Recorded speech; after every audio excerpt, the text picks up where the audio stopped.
La Sociedad Española de Radiodifusión presenta... Ser... ¡Viva la radio! Podcast. Siempre. Estás escuchando el Abierto de Hoy por Hoy. Cada día analizamos las noticias más relevantes de la actualidad, las claves políticas, económicas y sociales, con las voces de los protagonistas y los distintos puntos de vista de nuestros tertulianos.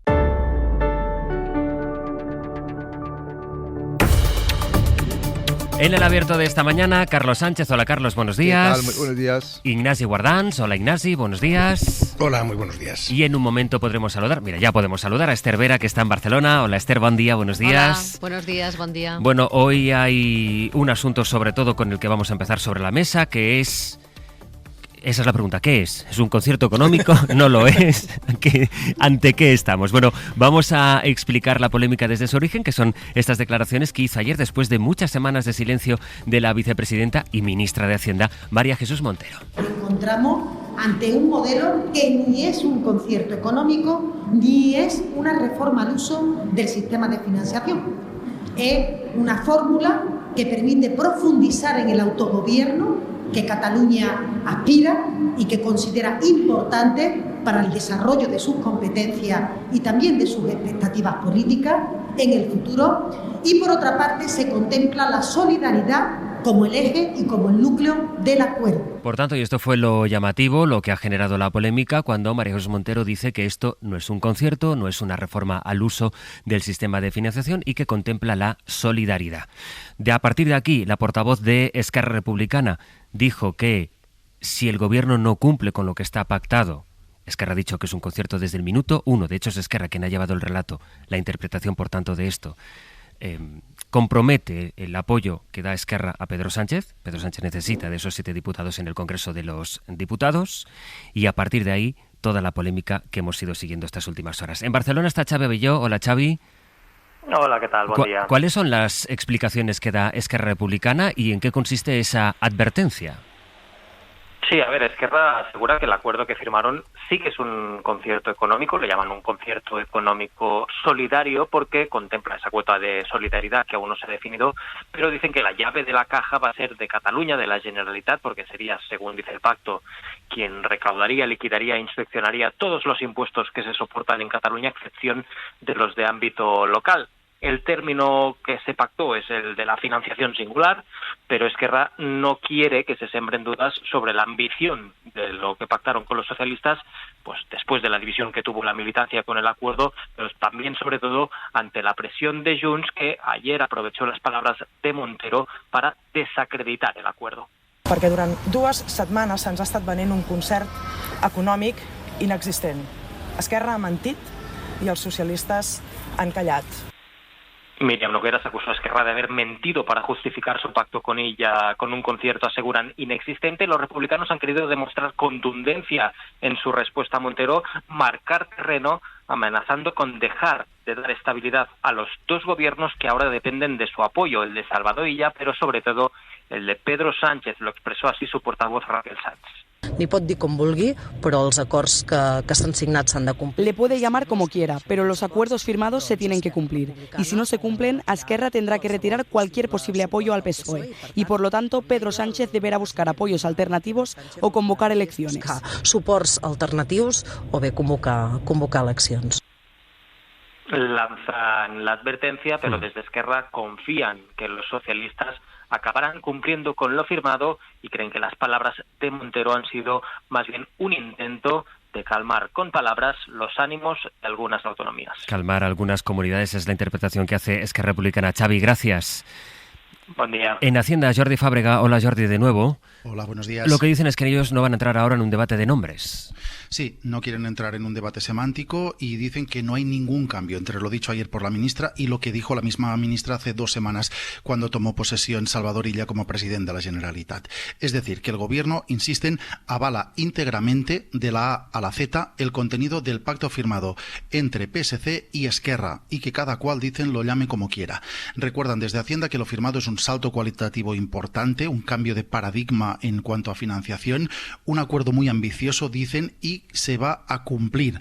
Es decir, que Cataluña tendrá una financiación singular, como dice el texto, con más bilateralidad, aunque con elementos de multilateralidad, como dice el texto, y que se garantizará también, como dice el acuerdo, la aportación solidaria de Cataluña al resto de España para que se pueda ofrecer el mismo nivel de servicios públicos en todos los territorios. Añaden que este modelo va a terminar siendo bueno para todos. Lo que no han explicado aún es la fórmula con la que quieren llevar a la realidad lo pactado entre socialistas y Esquerra. Y esa es la clave. ¿Cuál es la fórmula? ¿Cuál es el detalle, la letra pequeña, que es lo que nos permitiría al conjunto sacar la conclusión de cuánto se parece esto o si es directamente un concierto económico o no? Ahora entraremos, Jordi, si te parece, en esa pregunta, pero primero os voy a plantear el punto en el que estamos, porque da la sensación de que acabamos de descubrir lo que en realidad se pactó. Es decir, para una investidura se pactó algo que en el fondo y en verdad depende de que haya una mayoría en el Congreso, por tanto que trasciende al PSOE y a Esquerra, para cambiar la ley. Y eso mismo se lo planteamos el día 6 de agosto aquí a Raquel Sanz, portavoz de Esquerra. ¿Qué pasa si luego, porque usted me hablaba del grado de cumplimiento, pero claro, para cambiar esto implica nada más y nada menos que cambiar la ley de financiación de las comunidades, y eso necesita una mayoría en el Congreso de los Diputados? ¿Qué pasa si ustedes ahora han acordado algo con el Partido Socialista que luego el Congreso no aprueba? Hay que empezar los contactos con las formaciones políticas, que tampoco se tenía la mayoría, por ejemplo, para la ley de amnistía. Hubo los contactos políticos necesarios para llevarlo a cabo. Lo que es inevitable o lo que es innegable es que sin el Partido de los Socialistas esa LOFCA no se puede modificar, con lo cual tener el acuerdo del PSOE era imprescindible para poder avanzar en ese sentido, y esta misma semana empezarán los contactos con las formaciones políticas para poder tener los apoyos necesarios para poder aprobar la modificación de esta ley. Pero si cuando sea, dentro de unos meses, quizá el año que viene, cuando toque, se reforma la ley se quiere llevar al debate del Congreso la reforma de la LOFCA y no sale adelante, ¿eso puede hacer caer el gobierno de Illa? Nosotros tenemos un acuerdo con el PSOE y el PSOE es quien tiene que cumplir su parte. Obviamente no puede cumplir la parte que no le corresponde, lógicamente, y ahí está donde el acuerdo también incluye el hablar con las distintas formaciones políticas para poder llegar a los acuerdos necesarios. Es un principio de realidad, Ignasi, esto es del día 6 de agosto, por tanto lo que se acordó y el detalle de aquello que se acordó tiene que venir de una negociación que trasciende a lo que se acordó para la investidura de Illa. Sí, como dices muy bien, el quid de la cuestión es exactamente ese. El quid de la cuestión es que se ha pactado para investir a ella como presidente algo, o sea, dos partes han pactado algo que depende de una tercera. Perdonad que me ponga de abogado, picapleitos, ¿no? Y por tanto, claro, si dos partes pactan algo que en realidad depende de otra, pues eso es tremendo, porque efectivamente no solo depende de otra, depende de varias más, no depende ni siquiera del PSOE y de Montero, depende pues de que tengan suficientes votos en el Congreso. Y ese es exactamente el quid. Y yo creo que lo que ocurrió ayer con estas palabras de Montero es importante por lo que denota. Es verdad que los nombres pueden ser lo de menos, se pueden etiquetar las cosas de una manera o de otra, aunque para el independentismo y en general en Cataluña desde hace muchos años los nombres pesan, porque algunos que conocemos aquello un poco bien sabemos que hay un elemento constantemente romántico en las reclamaciones, no solo, por supuesto, pero lo hay, romántico en el sentido emocional, y por tanto esa sensación de poder ser como los vascos está ahí, es así y forma parte del debate y por tanto y de ser distintos del resto de España en este tema de la recaudación también. Si esto lo conviertes en algo que bueno, que lo puede tener cualquiera y que además no es como los vascos y no es el concierto, no es nada, pues afecta directamente al nudo de lo que se ha negociado, ¿no? Pero creo que Montero está demostrando lo que ella piensa de este acuerdo, piensa que lo va a poder reconducir, ha dejado hacer, por decirlo así, a los negociadores catalanes, sabiendo que quien tiene la llave, no de la caja, sino de la negociación, es ella, y que lo va a poder reconducir después, y por tanto, yo creo que este pacto tiene una enorme debilidad, y que por tanto quien tiene una enorme debilidad es la mayoría parlamentaria en España y el gobierno de Pedro Sánchez. Y probablemente lo saben, y lo tienen digerido, y a partir de ahí pues han hecho sus propios cálculos, porque yo no veo cómo se casa una cosa con la otra. Ahora iremos al debate, pero sí, pero perdona que lo mezcle todo, pero no, ya me está bien. Sí, digo que ahora iremos entrando en el debate desmenuzando todos estos elementos que tú planteas, pero sí que os pido un primer comentario para sentar las bases del análisis, Esther. Sí, a ver, la cuestión es que yo creo que lo que se está debatiendo en realidad es el modelo de España. El modelo, si el PSOE defiende un modelo federalizante de España o no. Y creo que en el vértice del iceberg lo que hay es esta cuestión. Por debajo lo que hay es este bucle desde hace más de 20 años de cómo se financian las comunidades y cuál es la situación, decía Ignasi, emocional. Yo creo que esta es la parte más racional de la emocionalidad que se puede haber vivido en los últimos 20 años en Cataluña. Esta es la parte más racional, la de la financiación autonómica. Creo que en el fondo lo que hay es un marco de negociación que se ha establecido, en el cual la nueva portavoz del Gobierno de Cataluña el otro día no hablaba de concierto, se negaba a hablar de concierto, pero en cambio sí que insistía en la salida del régimen común y en la singularidad de la financiación, y lo que hay es un espacio fiscal propio. Es decir, básicamente lo que se negocia aquí es recaudar impuestos, la gestión, la recaudación, la liquidación y la inspección de esos impuestos. Y lo que han pactado, yo creo, es un marco general, y ahora se tienen que arremangar y se tienen que poner realmente a concretar cuáles son esos acuerdos. Entonces, en este aspecto del arrebato político permanente que hay en España, pues bueno, habrá momentos de más o menos excitación, pero lo que hay en el fondo de la cuestión, yo creo, es si España va hacia un modelo federalizante o no, y si Cataluña realmente tiene una racionalidad de financiación o continúa con un modelo de financiación que no satisface ni a Cataluña ni prácticamente a ninguna de las comunidades autónomas. Carlos. Bueno, esto se veía venir, ¿no? Yo creo que ha tardado demasiado tiempo, probablemente más alrededor de 2 semanas, en el que el Partido Socialista, en boca de la ministra de Hacienda, pues ha desmarcado un poco de la interpretación general que se ha hecho de este acuerdo. Hay que recordar que esto es un acuerdo político, no jurídico, y por lo tanto, como acuerdo político, sugiere todo tipo de interpretaciones. Eso es lo que diferencia, digamos, de un documento jurídico. De hecho, el propio documento dice que todo lo acordado se desplegará durante el primer semestre de 2025. Por lo tanto, estamos hablando de un asunto realmente complejo y que yo creo que de alguna manera siempre se simplifica con si es concierto o no es concierto. Yo creo que no es concierto. Es decir, hay 2 elementos que diferencian absolutamente respecto a lo que la situación fiscal del País Vasco y Navarra. En primer lugar, en que se habla evidentemente de bilateralidad, pero permanentemente se dice también que está sometido a órganos multilaterales, cosa que no se ve en ninguna parte de la ley del concierto vasco.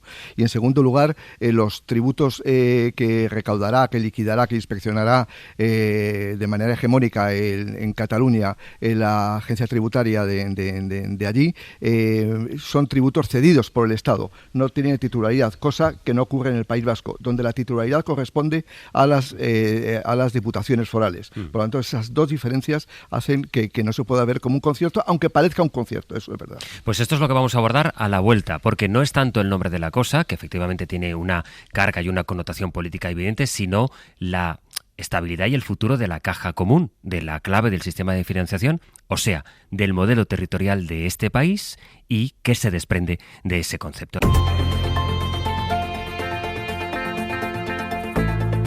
El Abierto. Ser Podcast. En la mañana de este jueves 22 de agosto con Carlos Sánchez, con Esther Vera y con Ignasi Guardán. Sigue por ahí, Jordi, sigues por ahí, ¿verdad? Jordi Fábrega. Aquí estoy, sí. Vale, con la pregunta del millón. Jordi, si esto es o no es un concierto económico. Lo primero es dejar claro que en el documento firmado por PSC y Esquerra no se menciona la palabra concierto, y a eso es a lo que se agarra el gobierno para decir que no es un concierto, porque el documento no dice que sea un concierto. Este acuerdo que se ha firmado lo podemos denominar de todas las formas que cada uno quiere, pero ni es un concierto económico, que la única experiencia de nuestro país es el concierto vasco y navarro, ni es una reforma al uso del modelo de financiación. La ministra de Hacienda dice que no es un concierto. ¿Quién sí dice que és un concierto? Esquerra Republicana, que lo lleva diciendo desde el primer día. I entrem en aquest sistema de concert econòmic en el qual Catalunya paga l'Estat per aquells serveis que l'Estat presta a Catalunya. Hablando de que Cataluña entra en un sistema de concierto económico. Es un debate semántico, sí, porque hay argumentos para una cosa y para otra. Los que argumentan que sí estamos ante un concierto se basan en que el acuerdo prevé que Cataluña tenga una financiación singular con una una relación bilateral en cuestiones de financiación con el Estado, con algunos elementos de multilateralidad, y que será Cataluña quien recaude, gestione e inspeccione también todos los impuestos que se paguen en Cataluña. Y será luego, con el dinero ya en la caja, cuando se hará la aportación de una parte de esa recaudación al resto de territorios, que es precisamente una de las principales características del concierto.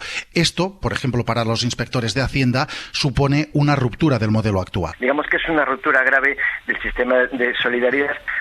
En cambio, los que, como la ministra de Hacienda, dicen que no es un concierto, también tienen argumentos. Dicen que el concierto que tiene, por ejemplo, Euskadi es un entramado legal mucho más complejo, que además está reconocido y blindado en la Constitución.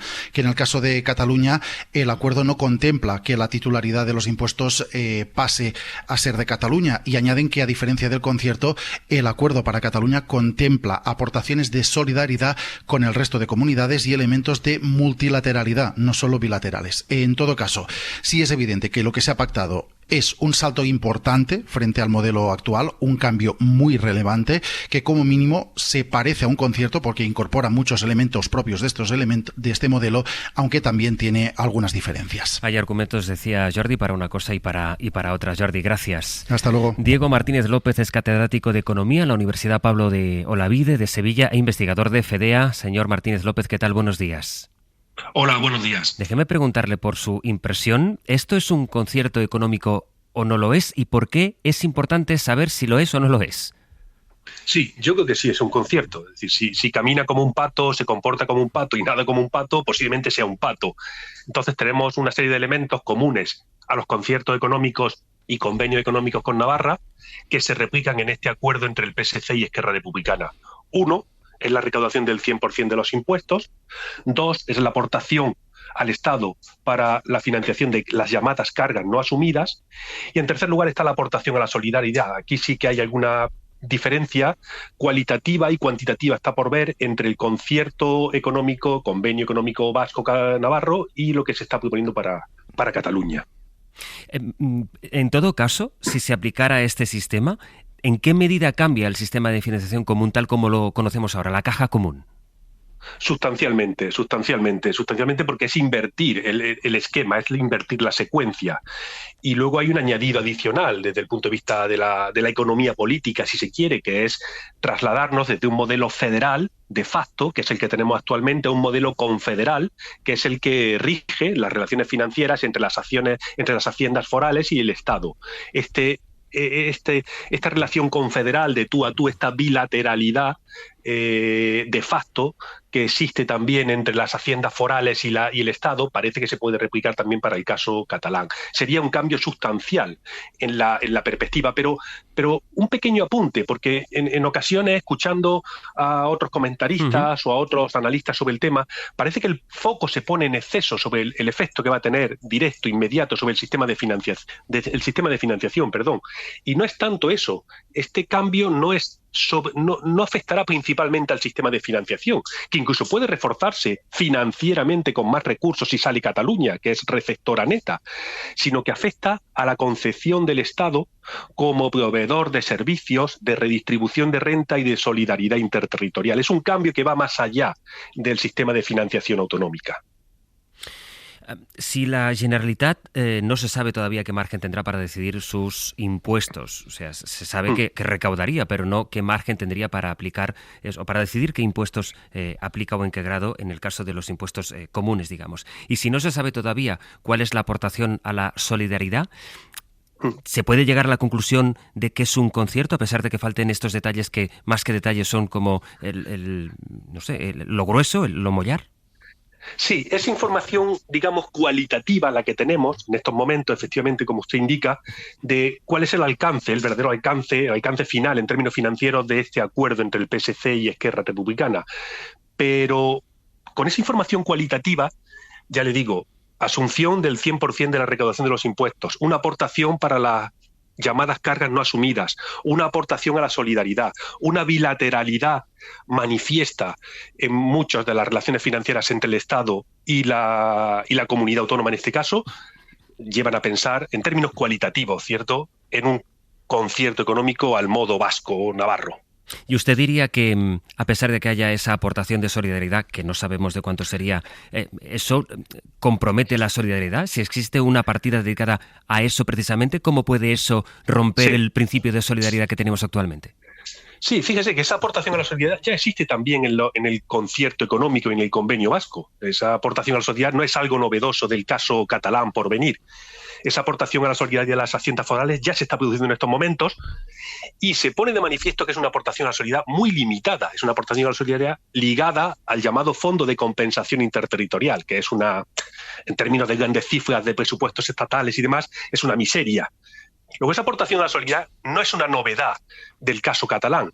Ya existe en el caso vasco y navarro, es mínima, es muy reducida y, por tanto, una comunidad autónoma en la que residen un número elevado de contribuyentes que se encuentran por encima de la media en renta per cápita de lo que ocurre en el resto del Estado y que va a salir de ese esquema de régimen común para formar un concierto, un convenio, concierto vasco, convenio navarro, etcétera, en términos similares, pues hace pensar que se va a deteriorar la solidaridad, como ya se encuentra deteriorada en el caso navarro y vasco. Y una última pregunta, profesor Martínez López. Si los defensores de este modelo esgrimen que este cambio es un cambio al que pueden incorporarse, que luego pueden adaptar el resto de comunidades autónomas, ¿eso sería viable?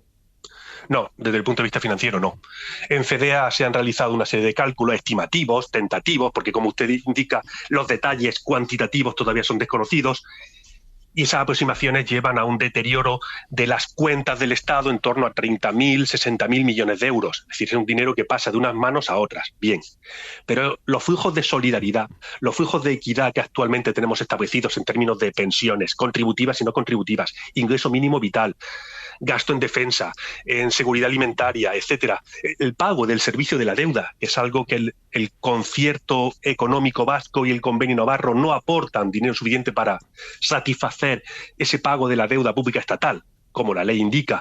Pues todos estos elementos te llevan a pensar que financieramente un cambio de esa naturaleza sería insostenible desde el punto de vista financiero, como concepto de país incluso. Diego Martínez López, catedrático de Economía de la Universidad Pablo Olavide, investigador de FEDEA. Muchísimas gracias por su tiempo.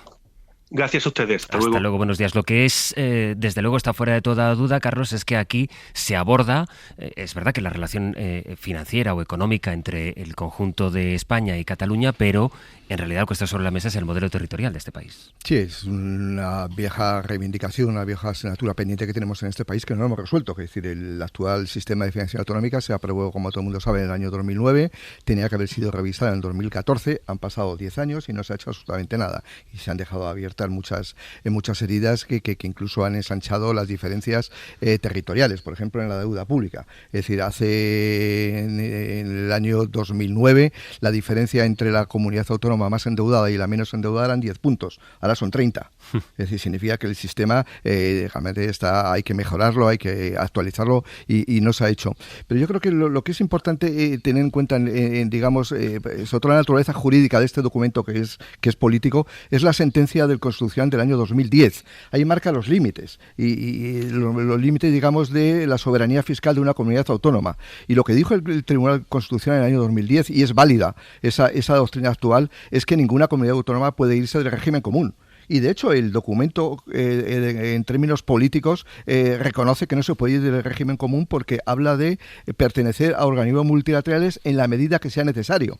Por lo tanto, reconoce al Consejo de Política Fiscal y Financiera, que es el órgano de la LOFCA, donde se reúnen las comunidades autónomas para hablar de esos temas. Entonces, lo que se pactó en Barcelona es un ya veremos. Efectivamente. Es un documento político. El objetivo del Partido Socialista era que el señor Illa fuera presidente de la Generalitat como fuera, y aceptaba lo que fuera en un documento político, y RC quería desmarcarse de Junts y poner una nueva estrategia política, que es legítima. Y es lo que ha pasado. Guardans. Sí, yo estoy de acuerdo que es un documento político y que falta la suficiente fuerza política para llevarlo a término. Es así yo lo resumiría de esa manera, ¿no?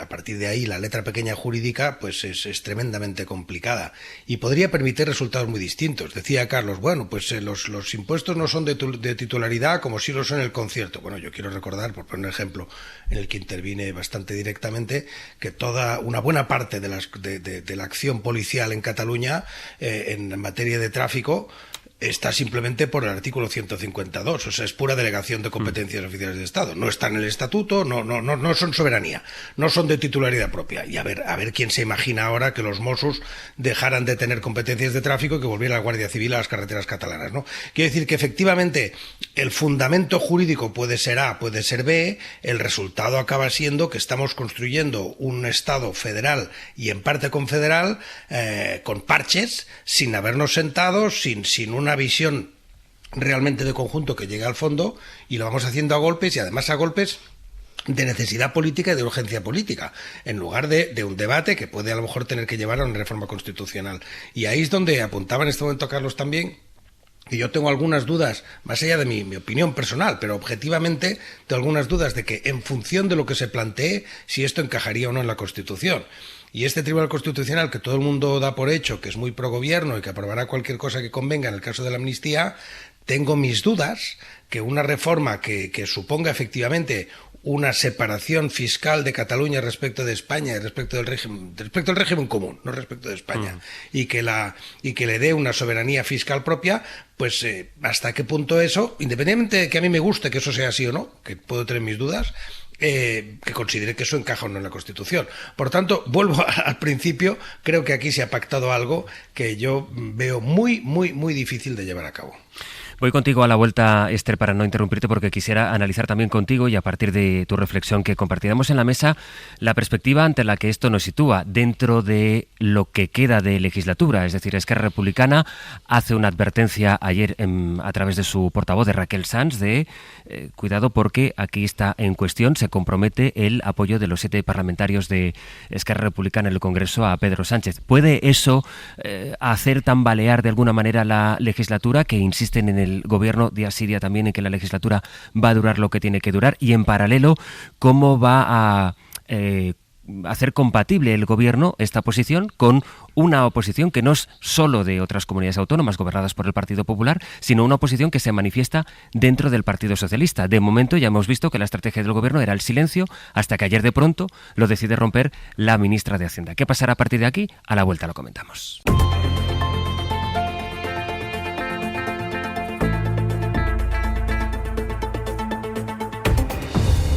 Este jueves 22 de agosto que compartimos con Carlos Sánchez, con Esther Vera y con Ignasi Guardán, retomando el debate a partir del concierto económico o no concierto económico, pero que en todo caso, Esther decía antes de la publicidad, que nos sitúa en un escenario político que nos recuerda mucho, tú misma lo comentabas antes, al escenario político de hasta ahora mismo. Es decir, con los socios que avisan al gobierno que puede tener comprometida la estabilidad en la legislatura y al PSOE en el difícil alambre cada vez más estrecho de tener que gestionar ese equilibrio con las críticas no solo de fuera del partido, sino también de dentro del Partido Socialista. De manera que la pregunta es, ¿esto cambia mucho? ¿Tú crees que hoy, 22 de agosto, la legislatura es más frágil que lo era ayer, por ejemplo?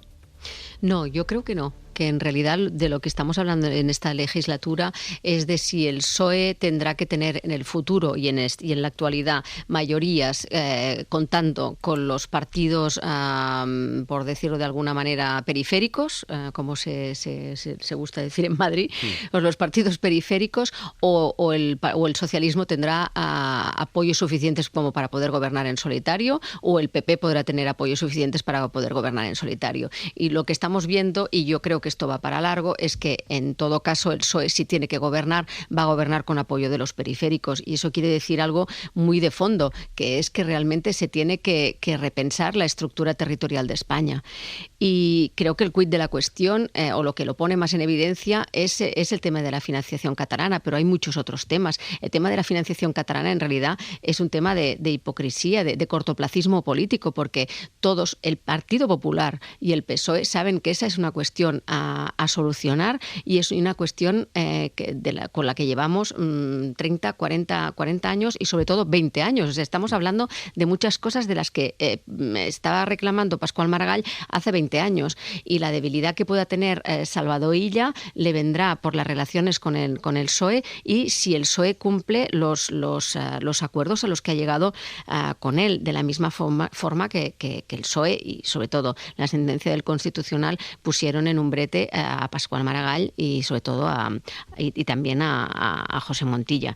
Entonces, yo creo que el tema de la financiación es el quid de la cuestión. Es lo que es extraordinario es el modelo foral vasco. Lo que es insostenible probablemente, como decía el experto, es se puede trasladar el modelo, generalizar el modelo vasco a Cataluña y eso mantener la financiación de las comunidades autónomas. Esos son de traer 30.000 o 60.000 millones de euros. No sabemos si son 30 o 60.000, pero lo que es verdad es que Cataluña aporta como la tercera, recibe como la décima y tiene 2 millones de habitantes más de los que tenía hace 7 años. Y por tanto hay un problema de financiación. Y el problema de financiación se prefiere no ver. ¿Qué hizo Montoro? Montoro decía, revisaremos el sistema de financiación cuando se pueda poner más dinero en las cañerías. Bueno, ya hay más dinero en las cañerías que en el año 2009 o en el año 2012, pero el problema es cómo se equilibra esa solidaridad. Y lo que no se puede decir es que Cataluña va a dejar de ser solidaria. Bueno, pues entonces reconozcámosle en este momento la gran solidaridad que ha tenido hasta el momento o que tiene hasta el momento Cataluña. Y la ruptura de la solidaridad, pues precisamente lo que se está diciendo es dos fondos. Un fondo para el coste de los servicios, las cargas no asumidas, y un coste de solidaridad. ¿Es más frágil el gobierno? Creo que no. Lo que pasa es que el problema es de enjundia, o sea, es que el problema no es un problema planteado al revés. ¿Y tiene la fuerza suficiente el gobierno como para impulsar un cambio de esta magnitud? O que igual no lo tiene que impulsar el gobierno a la medida en que la reforma tiene que pasar por el Congreso de los Diputados, es decir, esto consiste en mayorías parlamentarias. Claro, pues dependerá de la capacidad que tenga de conseguir que el resto de grupos periféricos estén de acuerdo con esta reforma, y en este momento pues se plantea muy, muy difícil, ¿no? Eso incluye que Puigdemont, que es asterisco aquí en toda la ecuación, pues también entre o no en esta discusión. Pero tú en las claves... Dime, Esther. No, Puigdemont y los valencianos, o sea, sí, todos, y todo el mundo, claro, pero a la hora de encuadrar las mayorías, digamos que quien hasta ahora siempre nos preguntamos, bueno, ¿y qué va a hacer este partido cuyos 7 votos son necesarios? Era Junts, después de todo lo que vimos en Cataluña. En las claves decías esta mañana, Guardans, que tú sí ves en cambio más en precario la estabilidad del gobierno. Bueno, y no es muy distinto lo que está diciendo Esther, o sea que la realidad política es la que es. ¿Quién tiene que llevar este texto al Congreso? ¿Illa? No. ¿El PSC? No. Lo tiene que llevar el Gobierno. ¿O lo van a convertir que en proposición de ley del Partido Socialista? Sería bastante surrealista, ¿no? Que una reforma del sistema de financiación autonómico pues se entre como una especie de proposición de grupo parlamentario. Eso me parece inverosímil, pero además sabe muy bien que eso pues le privaría de una serie de informes, etcétera. Por tanto, ¿quién tiene que llevar esto? ¿Hacienda? Es María Jesús Montero la que tiene que llevar esto al Congreso. ¿Con qué entusiasmo lo va a llevar?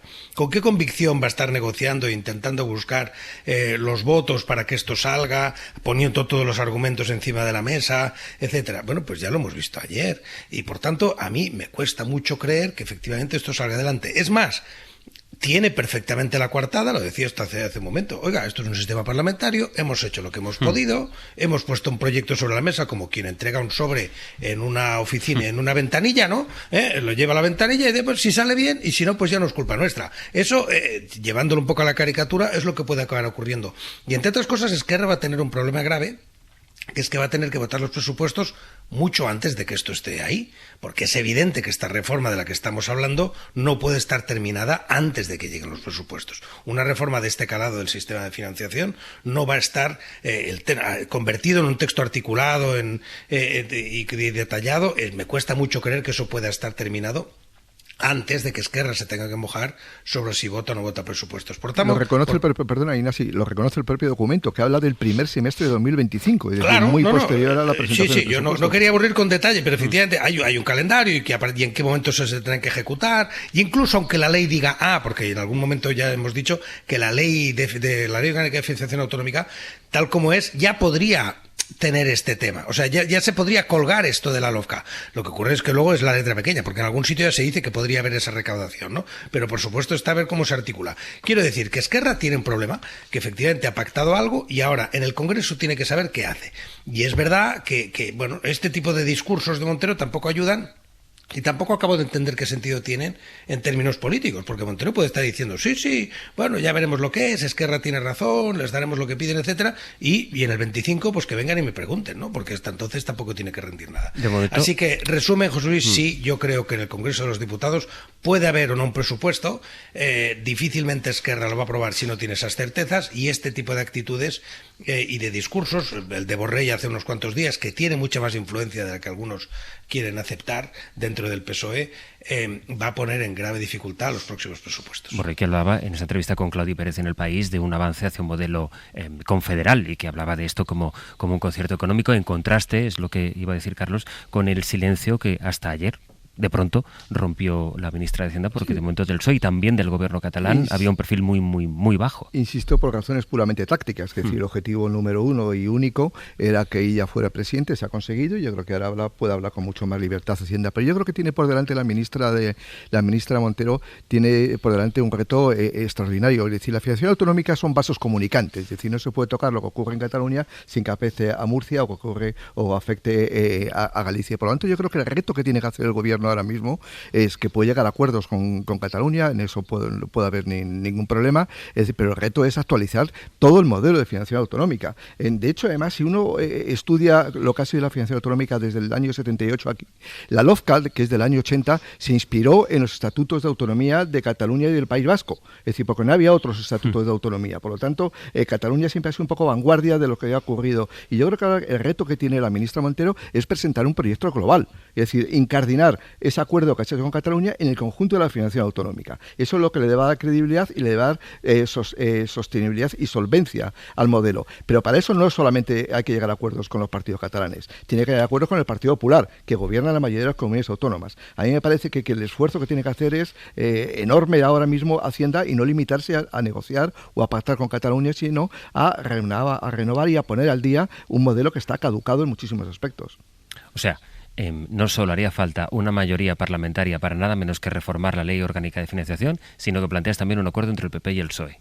Claro, es que es la mañana del optimismo en la radio. No, son vasos comunicantes de la financiación autonómica. No se entiende que puede llegar a un acuerdo en Cataluña porque eso afecta a la Comunidad Valenciana y afecta a Murcia. Sí, no, desde luego. Sobre todo a las tres que están más perjudicadas, que son Castilla-La Mancha, que es la Comunidad Valenciana, y que es Murcia. Seguro que en los próximos días seguimos hablando de esto, porque será un asunto que va a llegar también al inicio del curso político, como llegará otro que se abrió ayer aquí a partir de esa entrevista que nos concedió en Hoy por Hoy el fiscal de la Sala de Delitos de Odio, que propuso dos ideas, básicamente. La de que aquellas personas que hayan sido condenadas por un delito de odio en las redes tengan alejamiento de las redes, y también la obligación de que se tengan que identificar a aquellos usuarios que se esconden en el anonimato para lanzar este tipo de mensajes. Esto es lo que comentamos a la vuelta.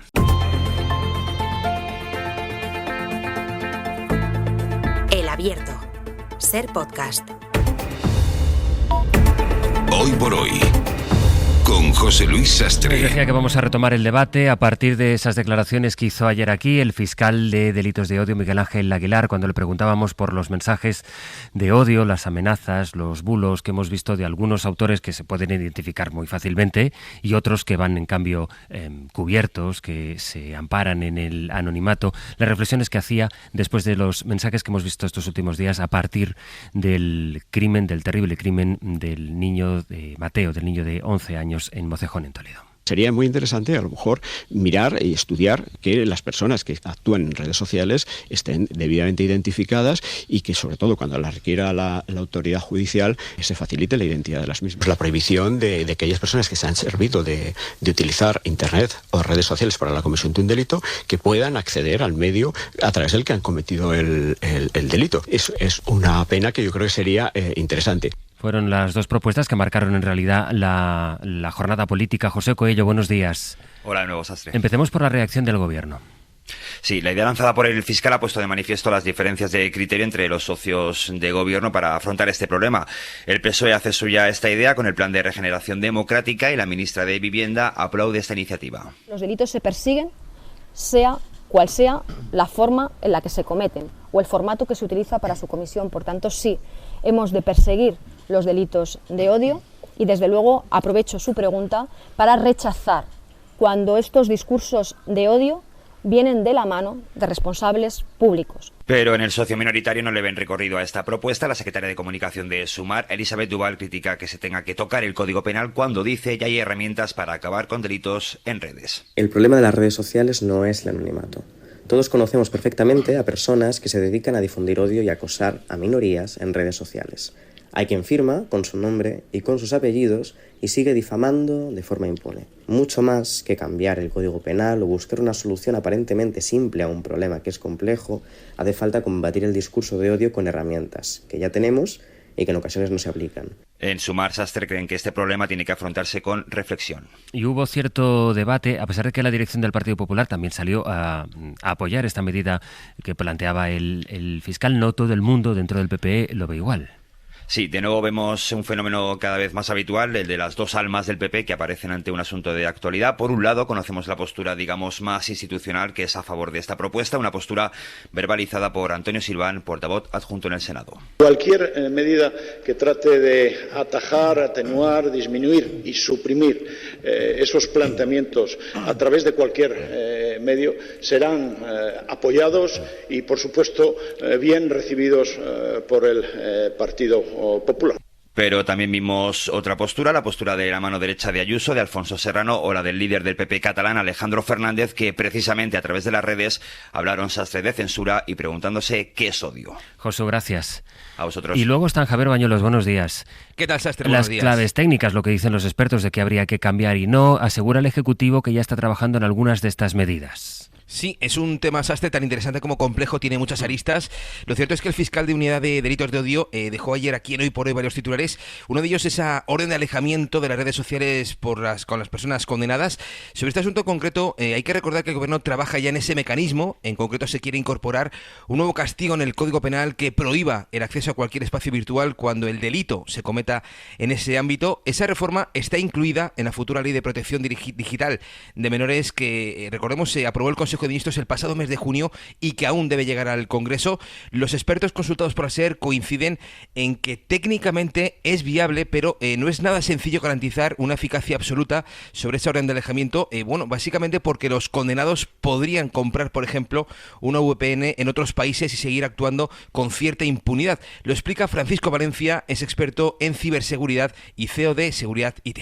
Yo creo que sí sería posible, hay que legislarlo, pero sí sería posible. Pero siempre habrá redes, porque Internet funciona como funciona, siempre habrá redes, siempre habrá herramientas pues que permitan que estas voces existan porque se ejecuten desde países donde no alcance la regulación. Rusia, Corea, China, es que no son tan accesibles judicialmente hablando. Pues esto se regula solamente en España, desde luego no tendría ninguna utilidad. En cuanto al anonimato, Sastre, hay que recordar que la actual Carta de Derechos Digitales que se aprobó en España en 2021, ya protege el pseudo-anonimato, es decir, se puede usar un seudónimo, pero si se comete un delito, el juez podría ordenar que se levante ese velo de ese anonimato. Lo explicaba también anoche en Hora 25 con Pablo Tallón, Borja Atsuara, experto en Derecho Digital. Entre los que piden la identificación plena, que es entrar en las redes sociales con el DNI en los dientes, y los que piden el anonimato absoluto, que es lo mismo que la impunidad, que no le pase nada, haga lo que haga y diga lo que diga, pues yo creo que es una buena medida intermedia el derecho a utilizar el seudónimo y que un juez pueda investigar un delito y levantar el velo del seudónimo.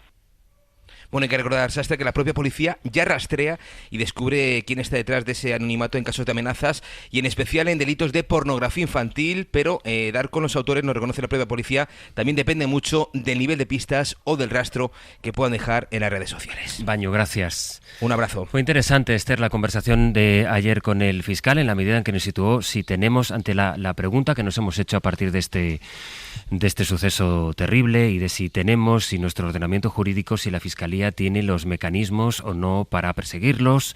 Es verdad que mucha gente dice, pero claro, no todo el mundo está enmascarado. Hay gente que escribe mensajes que son directamente amenazas o que invitan al odio y ahí tendría que actuar. Él dijo que la Fiscalía lo está en este momento investigando y que todo se sustanciará o no en una investigación judicial. Lo que sí parece un poco tramposo es ese debate de aquellos que dicen, pero es que entonces como Venezuela, ¿no? Si se va a regular más, esa confusión cuando es tan evidente lo que es libertad de expresión y lo que es delito de odio, ¿no?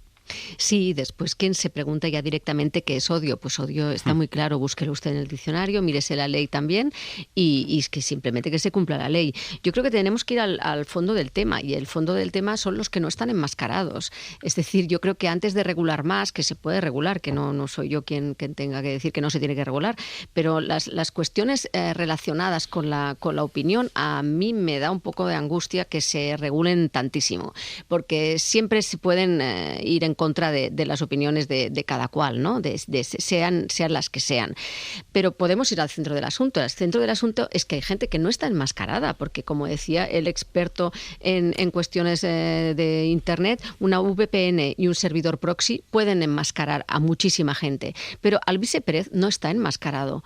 Y cuando él lanza mensajes que realmente son sospechosos de poder ser mensajes de odio y habla contra los extranjeros en un pueblo mocejón en el que hay un 8% de extranjeros y no parece ser que sean un problema, y además el delito cometido el asesinato o la muerte de esta criatura pues no tiene nada que ver con ningún inmigrante, pues probablemente lo que se tendría que hacer quizá es cumplir la ley. Entonces, no sé si estamos yéndonos por las ramas para no ir al centro de la cuestión. ¿Quién es este señor? ¿Por qué este señor puede hablar de esas maneras? ¿Y quién financia a ese señor? ¿Y cómo empiezan esos movimientos de odio que acaban siendo realmente muy perjudiciales en las sociedades? Y si no, miremos lo que ha pasado este verano en Southport, ¿no? Por la muerte de unas niñas, también se vinculó a un tema de inmigración y acabó con unos disturbios terroríficos. Y eso es lo que está alimentando a la extrema derecha.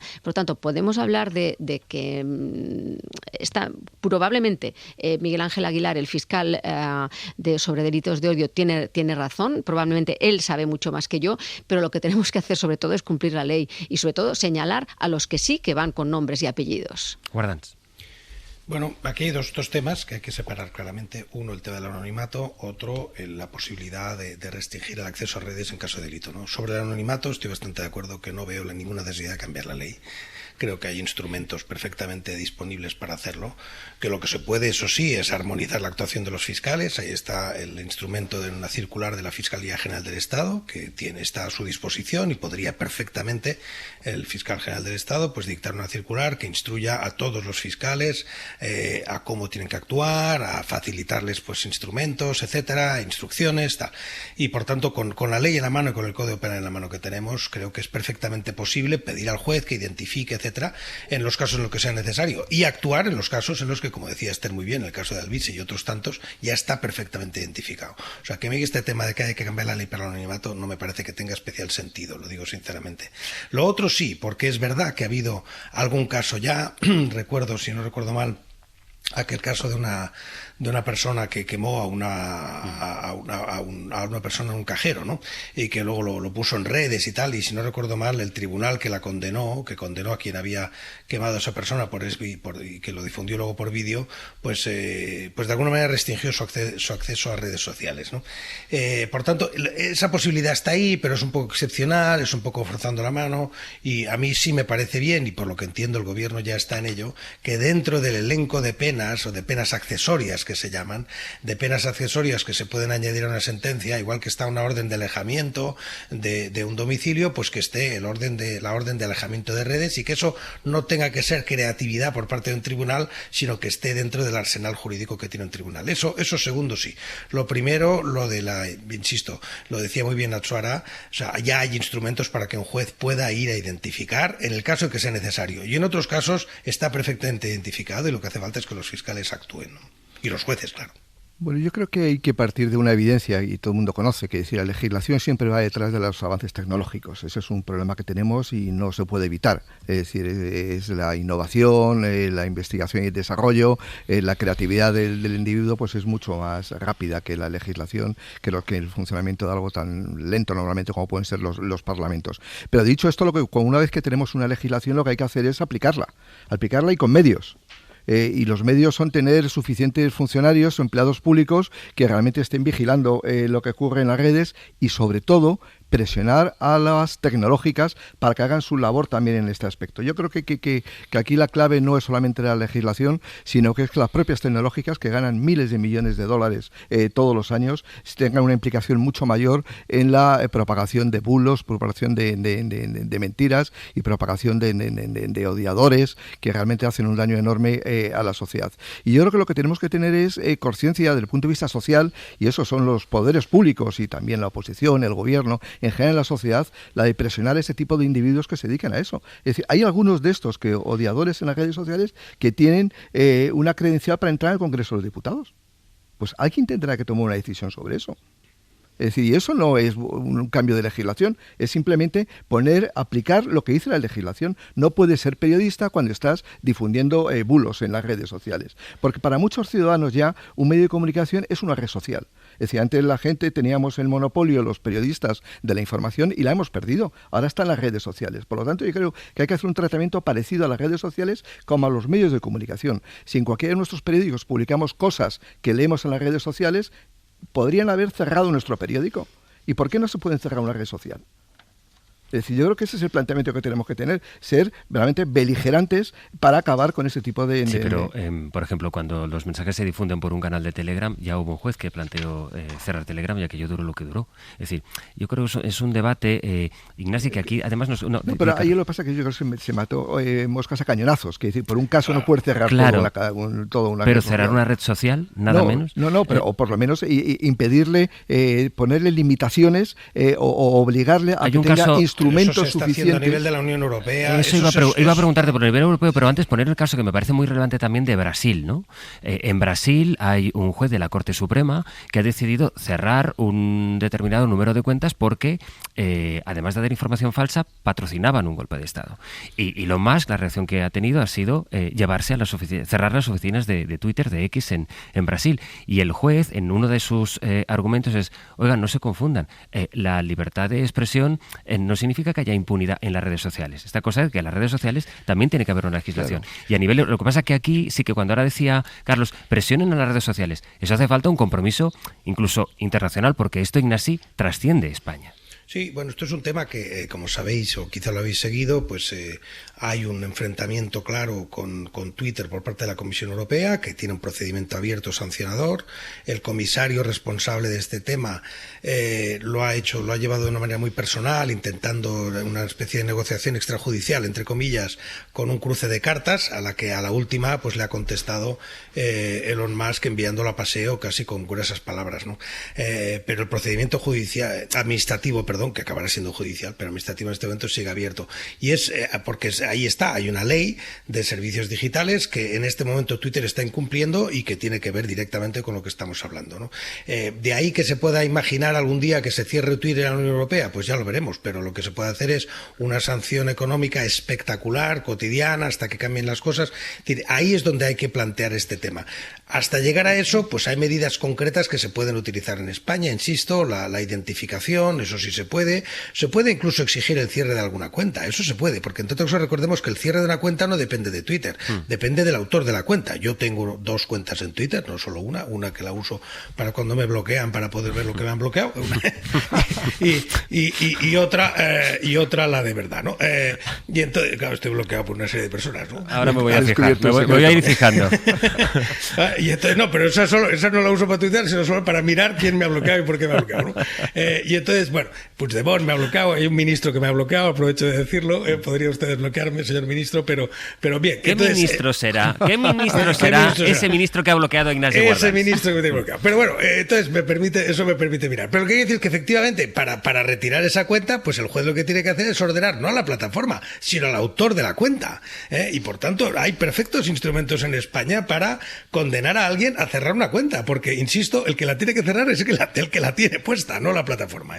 Hay otro elemento, Esther, del debate que ya abordábamos ayer, y es esta creencia, que yo creo que ya cada vez tenemos menos, de pensar que esa diferencia entre lo que sucede en las redes y lo que sucede en la sociedad, cuando es cada vez más evidente, si no no quiero decir que el conjunto de la sociedad se mueva, ni muchísimo menos, por aquellos impulsos que salen en las redes sociales, pero sí que los impulsos de odio que salen desde algunas redes sociales, de algunas cuentas, perdón, por decirlo mejor, desde algunas cuentas de redes sociales, tienen un impacto que llega a mucha gente, que es verdad que han encontrado la manera de llegar como una especie de target, ¿no? El otro día se comentaba esto, que el grupo de Telegram de Alvise pues tiene 700.000 seguidores. Sí, es que lo que nos está pasando es un cambio realmente de paradigma en la relación, en cómo nos comunicamos y también cómo transmitimos la información y qué papel jugamos los periodistas, ¿no? Ahora lo decíais hace un momento, y lo que ha cambiado en los últimos tiempos es esa intermediación, ¿no? Nosotros habíamos hecho de intermediación, nosotros nos habíamos creído que estábamos en un púlpito desde el cual los periodistas lanzábamos los mensajes a la población, y eso ha cambiado completamente. Yo creo que en el fondo para bien, pero evidentemente hay algunas externalidades negativas. O sea, yo creo que la población está hoy mejor informada, pero también es verdad que hay mucho más ruido y hay mucho más caos. Por lo tanto, lo que creo que podemos aspirar es a que cada vez la gente esté mejor informada, porque se fíe más de la marca a través de la cual es informada. Lo que le pasa a la gente es que si le llega una información a través de WhatsApp o a través de Telegram o a través de Twitter o de X a su teléfono móvil directamente, le da una sensación de veracidad porque va dirigido directamente a ella. Y eso es lo que tenemos que educar entre todos para ver que ya no es así, que simplemente que los bulos, que las fake news, que las mentiras, que la propaganda está en las redes se mueve en las redes de manera relativamente viva y relativamente libre. Y por lo tanto lo que tenemos que hacer es, como mínimo los periodistas o los que intentamos hacer periodismo serio, pues reivindicar ese papel del periodismo que ha sido el de analizar, poner en contexto, jerarquizar e intentar explicar las cosas que creemos, que los hechos como son y las opiniones como son, y diferenciándolas.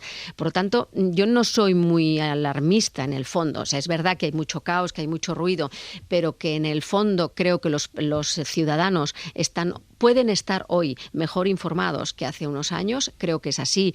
Lo que pasa es que, tenemos que tender a eso, a ir a preguntarnos quién es la fuente, que si nos fiamos de la fuente de información. Las elecciones americanas creo que nos pueden ayudar, porque si a pesar de todo, Trump no llega a ganar las elecciones, a pesar de toda la guerra sucia con los medios tradicionales, etcétera, pues eso también será un síntoma de optimismo desde mi punto de vista. Yo no sé si, yo sí, efectivamente estamos más informados y tenemos más datos y que sabemos lo que ocurre en el sitio más remoto de la Tierra, pero yo no sé si estamos mejor informados. Yo creo que la información depende si escogemos, yo ¿no? creo que la información es algo complejo y las redes sociales no pueden suministrar esa calidad de la información, y los propios medios de comunicación están como están, que no tienen esa capacidad que tenían antaño pues para viajar por el mundo y ver en cada momento lo que está sucediendo, y no a través de documentos muchas veces apócrifos. Yo creo que estamos en un momento muy malo desde el punto de vista de la información, y yo creo que sí es importante lo que decía Esther ahora en el sentido de pedagogía y enseñar a los ciudadanos que cuando reciben una alerta o cuando reciben una información o leen algo en las redes sociales o incluso en los medios de comunicación, tienen que ser ciudadanos críticos, es decir, que tienen que saber cómo interpretar la información, y no solamente de una manera mimética, de una manera automática. Sí, porque ese tema de la pedagogía, totalmente de acuerdo, pero además cuando decía que Twitter, por ejemplo, está violando la ley europea, tiene que ver con cómo presenta la información. Porque efectivamente, lo que de la misma manera que cuando uno va a comprar jamón, pues tiene que saber si aquello es jamón o es pavo, y no te pueden dar pavo por jamón, ni te pueden dar un zumo de naranja recién exprimida por una cosa que tiene pues condimentos, ¿no? O no sé qué flavor, ¿no? Una especie de sabor de naranja.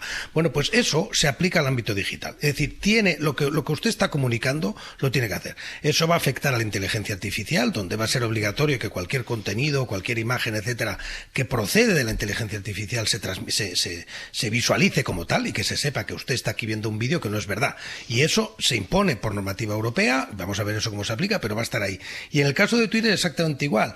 es importante tener ese filtro de filtrar el contenido, pero también de explicar exactamente de dónde viene esa información y de facilitar que los ciudadanos puedan hacer elecciones responsables. Uno de los problemas graves que tienen las redes en este momento es que falta pedagogía. Estoy muy de acuerdo con Carlos. Hay gente que no sabe pues cómo se puede filtrar, cómo se puede seleccionar. Todo eso hay que explicarlo mejor y que uno puede escoger un poco quién es la parroquia a la que sigue. Eso lo tiene que poder hacer.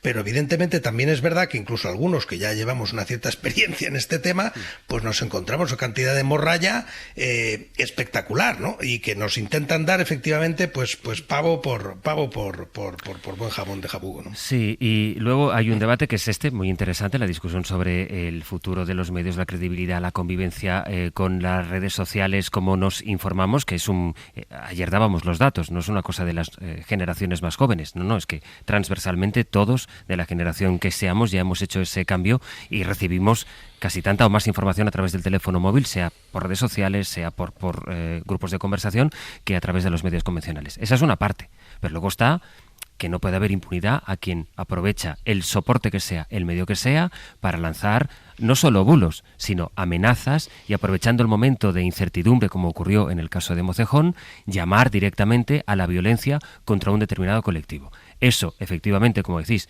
no hace falta cambiar la ley, está regulado en la ley y, por tanto, a partir de ahí son las autoridades las que tienen que hacer. Y además es muy previsible ese tipo de respuesta por parte de los odiadores, por parte de los que sí, pero son tóxicos. La pregunta es, ¿entonces qué hay que hacer? ¿Asumir que es inevitable? No, todo lo contrario. Cuando sucede ese tipo de casos, yo creo que tienen que encenderse las alarmas, el caso del asesinato de este pobre crío de Toledo, es decir, tienen que encenderse las alarmas en las tecnológicas para que a partir de ese momento tienen instrumentos para vetar ese tipo de comentarios en las redes sociales. Porque es muy previsible. Yo trabajo en un periódico y sabemos cuando hay asuntos de inmigración, por ejemplo, los comentarios de los lectores se disparan el odio también en los periódicos, en los comentarios de los periódicos. Y tenemos un sistema de alertas para saber que cuando tocamos un tema delicado, es decir, en ese momento tenemos que empezar a vetar comentarios porque están fuera de lugar. Hubo el otro día una reflexión muy interesante de Javier Salas, el compañero del País que está especializado en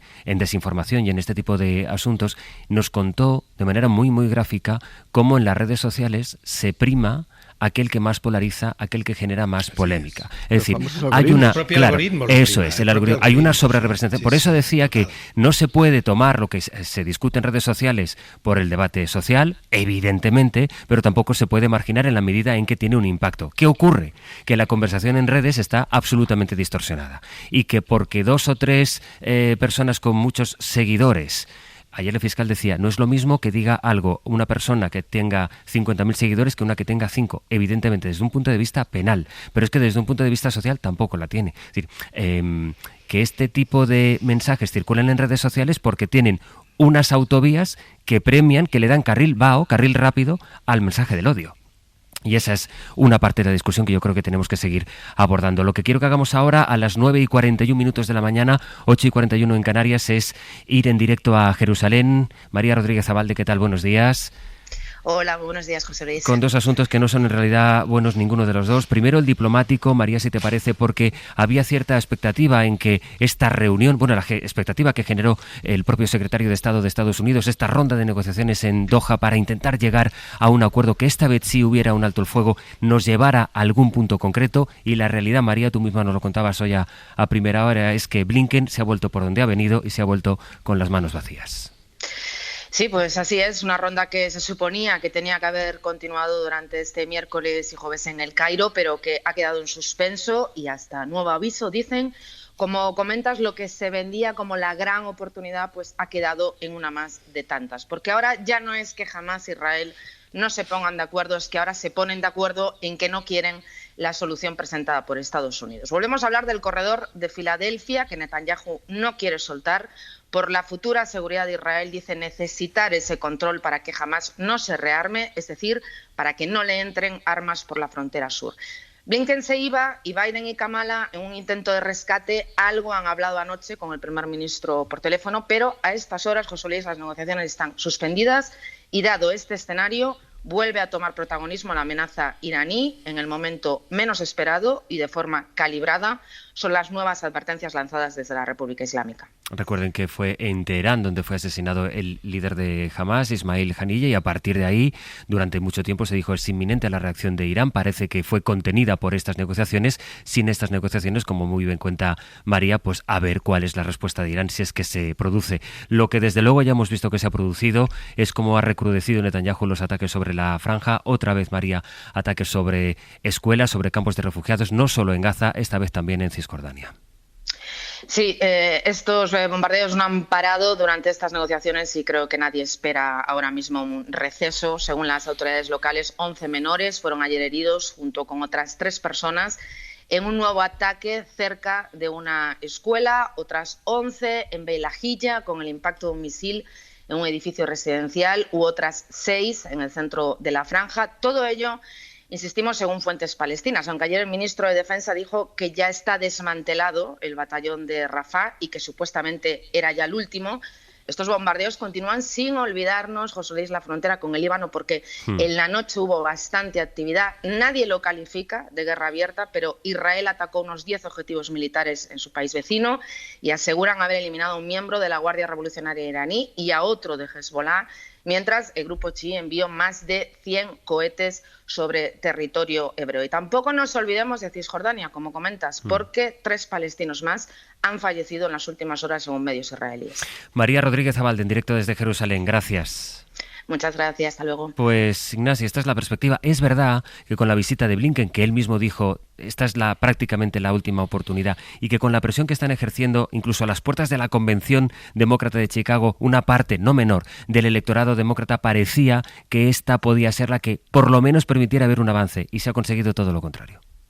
Sí, yo personalmente, es muy subjetivo esto, yo nunca tuve especial esperanza, lo lamento, pero no tuve especial esperanza porque para que haya un alto el fuego tienen que ganar las dos partes y Netanyahu tiene poco que ganar en este momento del alto el fuego. Es más, Netanyahu puede ganar de un ataque de Irán, depende de cómo sea, porque un ataque de Irán que ponga en juego, que ponga en riesgo la propia existencia de Israel y que sea percibido como un ataque que vaya mucho más allá de este conflicto, por decirlo así, que sea estructural o que se presente como tal, pues va a obligar, nos guste o no, llamemos las cosas por su nombre, va a obligar a toda Europa a ponerse del lado de Israel, porque claro, si te tienen que hacer escoger entre que Israel desaparezca de la faz de la tierra y que Irán ocupe aquello, que Hezbollah pues entre en Tel Aviv, pues podéis imaginar claramente de qué lado estaremos todos, al menos nuestros gobiernos, no sé la sociedad, y por tanto eso lo sabe Netanyahu y sabe que en este momento un ataque de Irán solo lo puede reforzar y que un alto el fuego solo puede debilitar, así que no hay un entorno que permita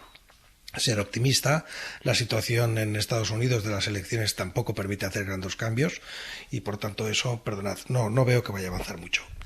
Sí, desgraciadamente estoy muy de acuerdo. Es decir, no creo que haya sido casualidad que se haya elegido estas fechas de negociaciones en Doha coincidiendo con la convención demócrata en Chicago. Es decir, yo creo que el objetivo del viaje de Blinken, evidentemente enviado por el presidente Biden, era que tranquilizar, digamos, a muchos posibles electores del Partido Demócrata en Estados Unidos, que bueno, se han manifestado muchos de ellos en Chicago. Yo creo que una vez que se ha demostrado que era imposible, porque no había agua, digamos, en estas negociaciones. Es decir, la pretensión de Israel de hacer ese corredor Filadelfia significa, digamos, quedarse con un trozo de manera permanente de Gaza, que ahí es un territorio suficientemente pequeño, y además aislarlo más de Egipto, es decir, que puede ser su salida natural en términos comerciales. Ellos lo justifican por razones de terrorismo, de los famosos túneles de Rafah y demás, pero yo creo que desde luego no hay agua ahora mismo para encontrar una paz justa en la región y desgraciadamente el peor de los escenarios es posible. Esther.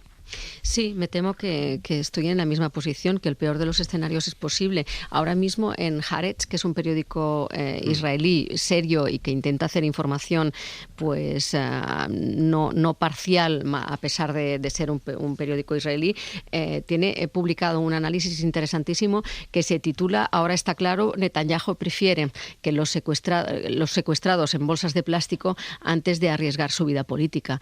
Y me temo que es una una generalización un poco bestia de la cuestión, pero me temo que Netanyahu en este momento es parte del problema, es gran parte del problema para no llegar a un acuerdo.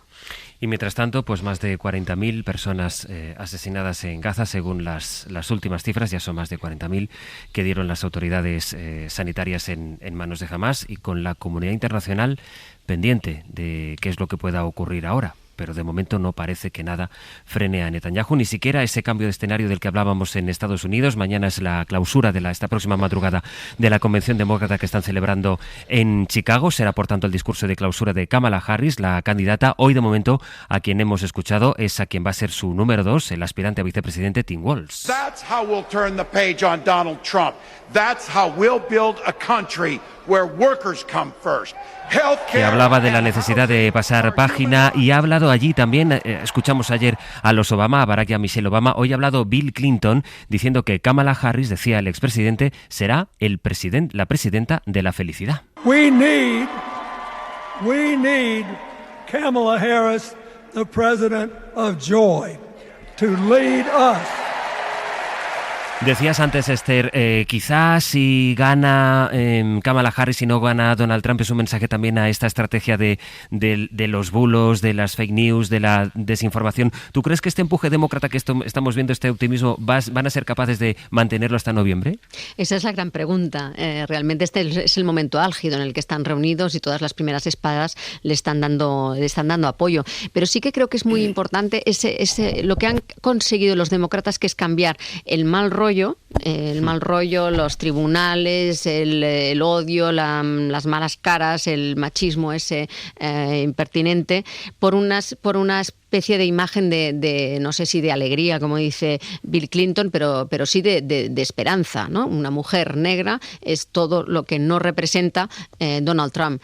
Y creo que si consiguen mantener esa idea de que se puede votar de manera diferente y que no están condenados al mal rollo y a esa especie de denigración de la vida pública, pues realmente pueden funcionar o pueden llegar a ganar. Ahora, claro, todo eso no es simplemente la alegría y la emoción y esto sirve para unos días, ¿no? Y estos días, pues evidentemente el espectáculo ha sido magnífico, pero ahí tiene que haber también propuestas económicas, propuestas contra la inflación, propuestas de reindustrialización del país, propuestas de protección de muchos ámbitos y de muchos sectores. Por lo tanto, tiene que haber también, además de esa alegría o de esa esperanza, políticas económicas que apoyen realmente la parte de fragilidad que tienen los demócratas o la parte de fortaleza que tiene Donald Trump cuando se dirige a una determinada población americana que está frustrada y que no ve futuro. Sí, una cosa es la política virtual y otra es la política real. Es decir, yo creo que el gran reto que tiene ahora Harris y el vicepresidente nominado es captar el voto de lo que se llamaba antiguamente los blue collars, es decir, los famosos trabajadores blancos que están en las zonas industriales de Estados Unidos, que hace 8 años pues se llevó a su terreno Donald Trump. Y yo creo que ese es el gran reto que tiene. Yo creo que lo que ha presentado hasta ahora, pues mucha política de subvenciones, mucha política socialdemócrata, ayudas a la vivienda, cosas que realmente quieren reconfortar a todo ese electorado que se le fue hace 8 años. Los dos expresidentes, en sus discursos espléndidos, me refiero a Bill Clinton y Barack Obama, han golpeado el mismo clavo, ¿no? Que es decir, está muy bien el entusiasmo y hace falta, y no lo reduzco para nada su importancia, el entusiasmo, la ilusión, cambia todo, moviliza mucha gente, pero hay que trabajar y hay que estar preparados para que esta gente cometan errores. Y lo han dicho así de claro. O sea, en una ceremonia que los entroniza pues como héroes a los dos, en los dos casos, tanto Clinton como Obama han dicho expresamente, cuidado, van a cometer errores. Harris va a cometer errores. Walz va a cometer errores. Han repetido la frase, son humanos, y por tanto no os dejéis engañar, no os dejéis arrastrar por los ataques que puedan recibir. Y luego han añadido tanto Obama como Clinton otra cosa, que esa sí nos vale también para Europa. Escuchad al oponente.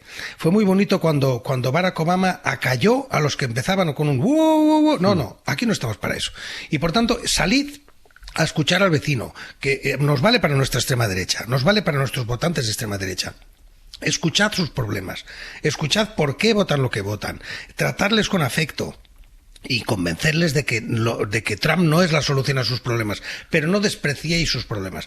Por tanto, creo que ese mensaje, si se aplica realmente a la movilización de voluntarios enorme que está teniendo los demócratas, y se aplica esa ilusión, que está bien que esté ahí, la esperanza frente al odio, frente a la sensación de que hay que echar a un presidente, no, lo que hay que hacer es construir un futuro bonito para tus hijos, para tu familia, para tu país, y hacer eso con una gran sonrisa, y luego vendrán las propuestas económicas y de inflación, lo que usted quiera. Pero fundamentalmente aquí está en juego un estado anímico del país. ¿Esto estamos construyendo un futuro o estamos para vengarnos de no sé cuántas conspiraciones, ¿no? Eso es fundamental en estas elecciones y yo soy profundamente optimista en que Trump va a ser una página de la historia muy pronto. Veremos, por eso tiene mucha relevancia saber qué es lo que dice el discurso, qué es lo que apunta en el discurso la candidata Kamala Harris esta próxima madrugada. No vengo a molestarte, pero quería acercarme, por si hoy había explicación. 2 millones de horas en trance, 6 gritos, 4 romances. Cadena SER. Pero ninguna razón. 100 años de radio.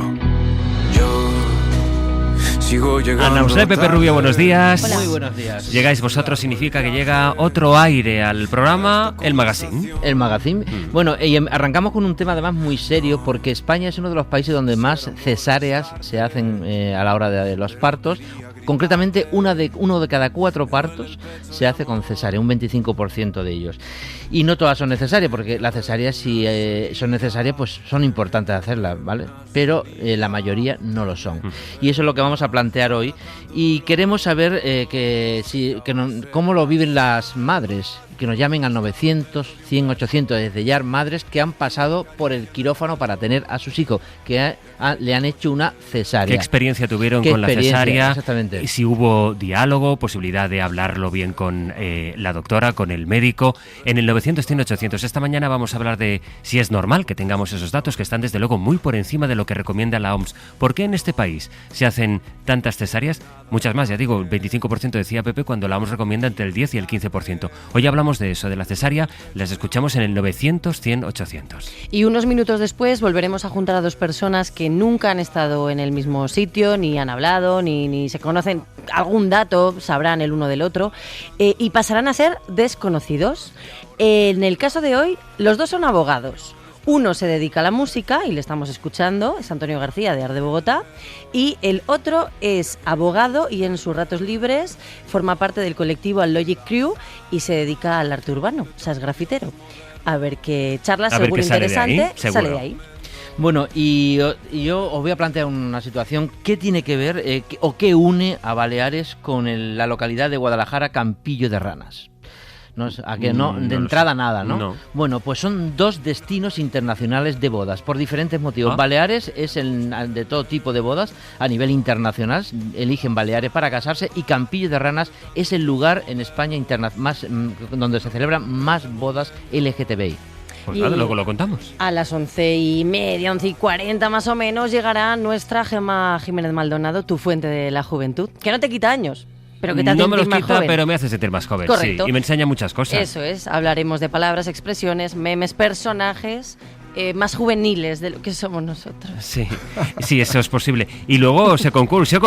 El gran concurso de la radio, el concursazo de este verano que va sobre la radio. Y tenemos 2 compañeros que vamos a enfrentar. Desde Andalucía, desde Sevilla, Paco García, y desde Galicia, Lara Salgado. Pues todo eso y mucho más desde ahora y hasta las 12:20. De momento, Carlos Sánchez, Esther Vera, Ignasi Guardans. Muchas gracias, Guardans. Espero que hayamos tendido puentes para que todo el mundo te desbloquee.